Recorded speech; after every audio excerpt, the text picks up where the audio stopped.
everyone!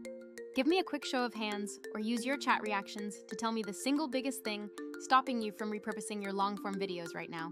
I'm willing to bet the top 2 reasons are the classic duo: not enough time and definitely not enough available resources. Yeah, I completely get that feeling.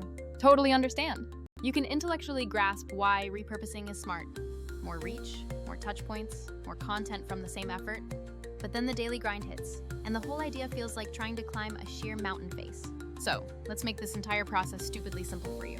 There is a clean, structured way to think about it that instantly reduces that feeling of being overwhelmed. Start with the why, then the how, then the what, and finally the where. Think of this sequence as your personal map for turning just one webinar or long conversation into a steady, reliable stream of engaging content. First, the why, which breaks down into 2 major buckets. One bucket is brand awareness. Your goal is getting as many of the right eyeballs as possible to notice your important work. The other bucket is business development, which is more sales-focused and targets lower funnel activities. If you are just getting started right now, lean heavily into the awareness bucket first. You need to get people comfortably familiar with you before you start asking them to spend their money. Next up is the how, and this is the really good part. I call this technique the 6 lenses. Imagine putting on a different pair of sunglasses while you watch your webinar, and each specific pair highlights a different kind of repurposable moment. These lenses are specifically designed to make it incredibly fast for you to spot the true gold hidden in your content. Lens 1 is dedicated to those crucial Q&A moments. When someone asks a direct question and you give a super clear, actionable answer, you need to grab that clip immediately. Clips sourced from Q&As are fantastic because they are highly searchable and naturally audience-friendly. Lens 2 focuses on hard statistics and verifiable facts.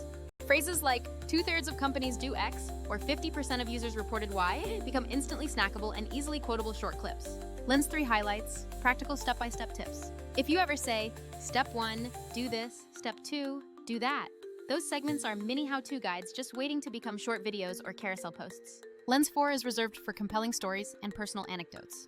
Authentic human stories are pure gold, because even the best AI cannot manufacture genuine lived experience that resonates with people the same way.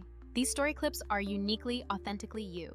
Lens 5 is for those fantastic, unscripted, or funny moments that slip out. Use these sparingly for maximizing reach, as they tend to perform exceptionally well across most social platforms. And finally, Lens 6 is all about social proof moments.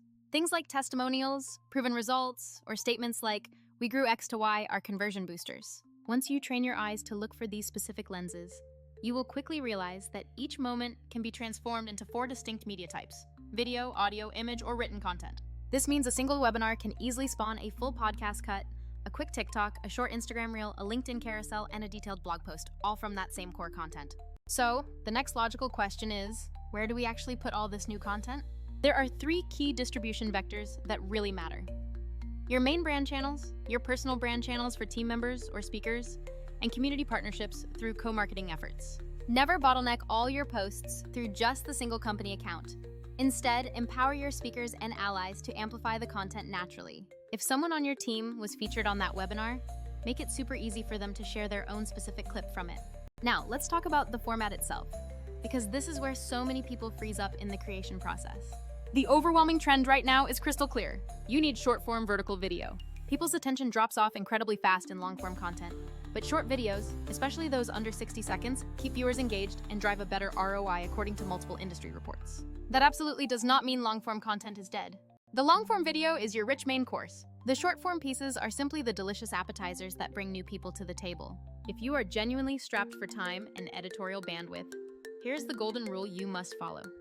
Start by creating vertical 9x16 clips that are all under 1 minute long. This single vertical format works across almost every major platform: Instagram, TikTok, YouTube Shorts, even LinkedIn to some degree, allowing you to get maximum mileage with minimal extra editing.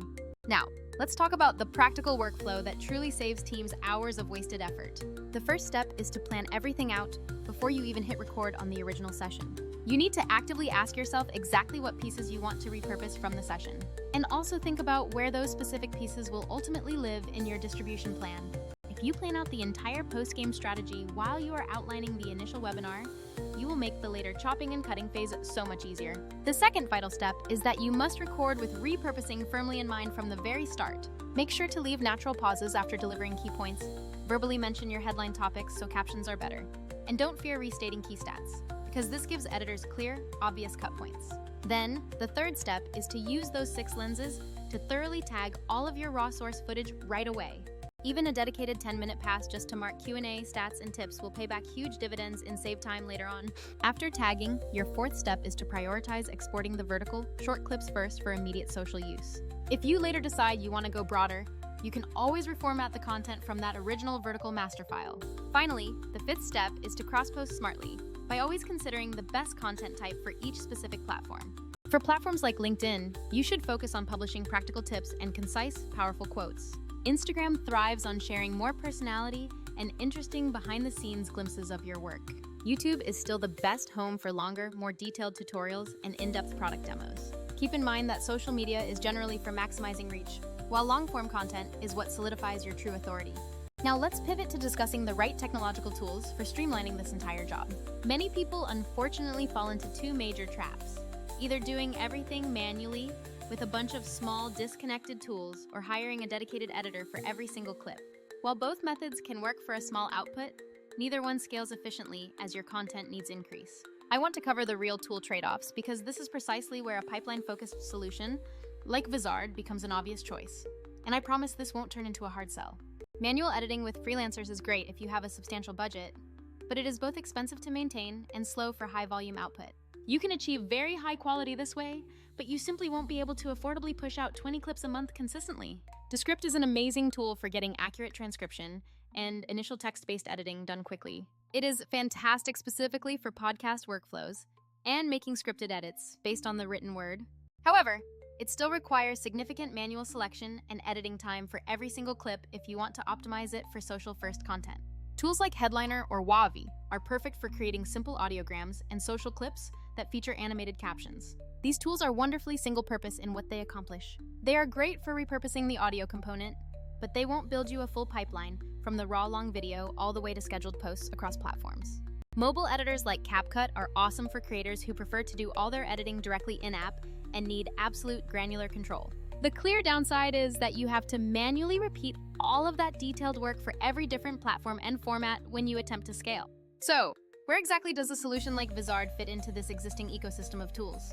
For the majority of small teams and creators who are trying to scale their repurposing efforts without building an entire in-house content studio, Vizard solves the 3 biggest pain points. It finds the best clips for you, it schedules them automatically, and it gives you one central calendar to manage everything. The first key feature is auto-editing viral clips, where Vizard analyzes your long videos, intelligently finds the highest engagement moments like Q&As, stats, punchlines, and emotional stories, and turns them into ready-to-post video clips. This singular function removes the absolute hardest, most time-consuming step for every creator, deciding exactly what content to cut. Next, the auto-scheduling feature means that instead of manually posting each clip or juggling separate scheduling tools, you simply set your desired posting frequency and let the tool queue everything up for you.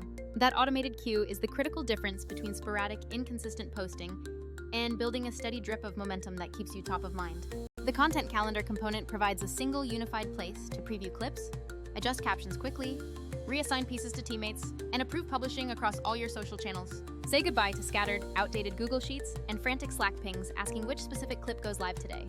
When you compare this pipeline to the other tools, Descript gets you a great clip, but you still have to handle scheduling and formatting afterward. The Headliner will expertly create that audiogram, but it certainly won't build out your entire long-term content calendar.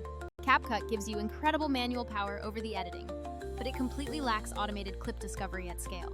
Vizard's true sweet spot is owning the entire pipeline, from the raw long video, through best clip suggestions, directly to scheduled posts, and finally, centralized calendar management.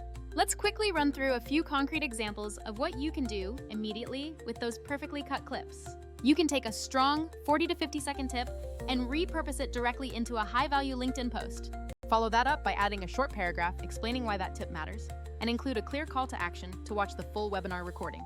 Take an authentic, compelling story and transform it into an engaging Instagram reel, complete with dynamic captions and a custom-branded cover frame. Grab a fantastic Q&A segment and post it as a short vertical clip immediately on TikTok or YouTube Shorts. Remember to add a short on-screen question card right at the start to immediately boost viewer retention from the first second. You can also convert powerful hard statistics into a digestible carousel graphic or a punchy tweet thread where the main stat acts as the hook. For lead nurturing, package several of these short clips together. into an automated email drip specifically for leads who attended the original webinar, so you stay top of mind. And when you are deciding what content deserves your priority, remember the system's thinking principle from bigger thought leaders. Don't only look at the immediate first-order payoff. Instead, actively think about the valuable second and even third-order consequences of your current actions. One single webinar, when repurposed intelligently, could become the basis of an entire month's worth of social content, a new gated lead magnet ebook, and several valuable guest post opportunities. That small amount of time you invest upfront in planning will inevitably multiply your total content output significantly. Here's a final quick checklist you must run through before you go record your very next webinar session.